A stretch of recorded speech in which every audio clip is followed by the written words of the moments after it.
आज की शाम भी रोज की तरह ही थी। घर के अधिकतर सदस्य अपने अपने कमरों में थे। मैं रसोई में अपना काम निपटा रही थी। अचानक बाहर से मुझे मेरे पति की आवाज़ सुनाई दी।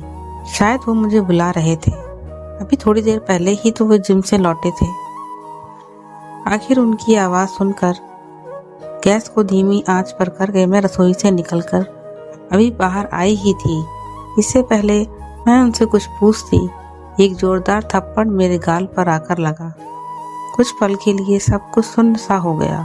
ना मुझे कुछ सुनाई दे रहा था, ना ही मुझे कुछ दिखाई दे रहा था। मैं जमीन पर एक तरफ गिरी पड़ी थी, पर उस पर एक थप्पड़ की गूंज पूरे माहौल में गूंज चुकी थी।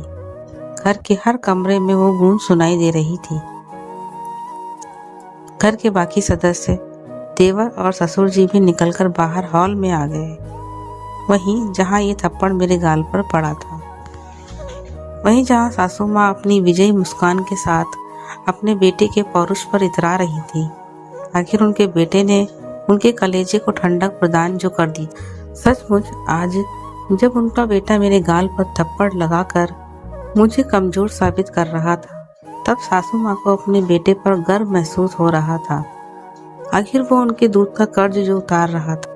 एक जिम जाने वाला बंदा जिसके अच्छे खासे बाइसेप्स हों, वो अगर थप्पड़ मारे तो कैसा लगता है। बस वही हाल मेरा हो रहा। मैं अस्त व्यस्त अवस्था में जमीन पर पड़ी हुई थी। मुझे ये भी होश नहीं था कि मेरा दुपट्टा कहीं और जाकर गिरा है। मुझे लगा कि कोई तो मेरे लिए बोलेगा, पर यह देखकर ससुर जी बोले, बिल्कुल शर्मो हया नहीं है। यहाँ देवर ससुर सब लोग खड़े हैं और इसके सिर से दुपट्टा गायब है। लोग क्या कहेंगे। राम राम, घोर कलयुग है। कहते कहते ससुर जी वापस अपने कमरे में चले गए।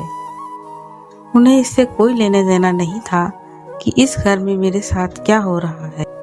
उन्हें सिर्फ इसकी चिंता थी कि उनकी बहू का दुपट्टा उनके सामने सिर पर नहीं था। ससुर जी की बात सुनकर मेरे पति ने जबरदस्ती मुझे बाहों से पकड़कर और खींचते हुए कमरे में ले गए और ले जाकर पलंग की तरफ ढकेल दिया। सब कुछ इतना जल्दी जल्दी हुआ कि कुछ समझ ही नहीं आया। कुछ देर बाद मुझे होश आया, लेकिन जब तक होश आया तब तक स्वाभिमान तार तार हो गया। मुझे तो यह भी नहीं पता था कि मुझे थप्पड़ पड़ा ही क्यों था। आखिर ऐसी क्या गलती कर दी थी। अभी तक तो मेरी शादी को सिर्फ 1 महीना ही हुआ है, पर यह 1 महीना कोई सपने जैसा नहीं है। एक एक्सीडेंट में माता पिता की मौत के बाद लोगों के कहने पर फटाफट अपनी जिम्मेदारी निभाने के चक्कर में चाचा ताऊ ने मेरी शादी इस घर में कर दी। क्योंकि उस संयुक्त परिवार में बेटी मैं अकेली ही थी। चाचा और ताऊ के 2 बेटे। पुश्तैनी जायदाद में पिता का भी हिस्सा था। हालांकि वो हिस्सा अभी भी मेरे नाम पर था। ये बात मेरे ससुराल वाले बहुत अच्छे से जानते थे, इसलिए खुद यह लोग रिश्ता लेकर आए थे। उन्हें लगा था कि दहेज में वो पूरा हिस्सा मुझे मिलेगा, पर मैंने उसे लेने से मना कर दिया कि अभी मुझे उसकी जरूरत नहीं है। बस यही बात इन लोगों को कचोट गई। ये अलग बात है कि मेरे चाचा ताऊ ने वो हिस्सा मेरे लिए संभाल के रख लिया, पर ये बात मेरे ससुराल वालों को पता नहीं। यहाँ आई तो ससुराल में सासू माँ का बोलबाला था। घर में कहने को 3 पुरुष हैं, पर सब उन्हीं की जबान बोलते हैं। थोड़ी देर बाद सासू माँ की बाहर से आवाज आई, अरे ओ महारानी, कब तक आराम फरमाती रहेगी। बाहर आकर रोटियां तो सेक, यहाँ सब कब से भूखे बैठे हैं। आखिर रोती सिसकती मैं अपने दुपट्टे को सही करती हुई बाहर आई। मुझे देखकर मेरे पति ने कहा, अब तो सबक मिल गया होगा। आज के बाद खबरदार मेरी माँ को किसी काम के लिए कहा तो। वो यहाँ किसी की नौकरानी नहीं है। माँ बाप ने कुछ संस्कार नहीं सिखाए इसे। पति की बात सुनकर मन घृणा से भर गया। ऐसा कौन सा काम कह दिया मैंने सासू माँ को करने के लिए, जिसकी मुझे ये सजा दी गई। तभी याद आया कि सासू माँ को शाम को चाय की तलब हुई थी, तो चाय बनाकर उनके कमरे में देने गई तो सासू माँ कमरे में नहीं थी, इसलिए चाय टेबल पर रखकर आई थी। रसोई में आकर आटा गूंद ही रही थी कि सासू माँ ने चाय के लिए आवाज लगाई। आटे के हाथ सने होने के कारण सिर्फ इतना ही तो कहा था कि आपके कमरे में टेबल पर रखी है, ले लीजिए। भला ये भी कोई काम हुआ? 55 साल की औरत इतनी बड़ी बुढ़िया हो गई कि चाय का प्याला भी न उठा पाई और बेटे से शिकायत कर दी। और बेटा भी इतना समझदार कि इतनी सी बात के लिए थप्पड़ खींच कर लगा दिया। अभी 1 महीने पहले तक इनके घर में ऐसे कौन से नौकर चाकर लगे हुए थे जो इनकी माँ काम नहीं करती थी। बहू के आते ही अचानक क्या हो? मन में कई विचार उबाल मार रहे थे। अगर जवाब नहीं दिया तो जिंदगी भर भुगतना होगा। पूरे शरीर की नस नस में गुस्सा दौड़ रहा था। इतने में सासू माँ ने फिर कहा, अरे क्या बुद्ध बनी खड़ी हुई है, जा जाकर रोटी सेक। मुझे वहां खड़ा देखकर पति भी मेरे पास आकर बोले, माँ लगता है इसको अभी भी समझ में नहीं आया। वो तो ट्रेलर था, इसको अभी पूरी पिक्चर दिखाता हूँ। माँ जरा दरवाजे के पास जो लाठी रखी है वो देना, आज इसे बता ही देता हूँ कि ससुराल में कैसे रहते हैं। इससे पहले कि ये कुछ कर पाते मैंने खींच कर थप्पड़ इनके गाल पर रसीद कर दिया। मेरी हरकत से सभी लोग हैरान हो गए थे। कुछ देर के लिए तो उस थप्पड़ की गूंज ने सभी को चुप करा दिया, पर उस चुप्पी तोड़ते हुए मैंने कहा, अपनी बूढ़ी माँ से काम कराते हो तुम? शर्म नहीं आती? या संस्कार बेच खाए?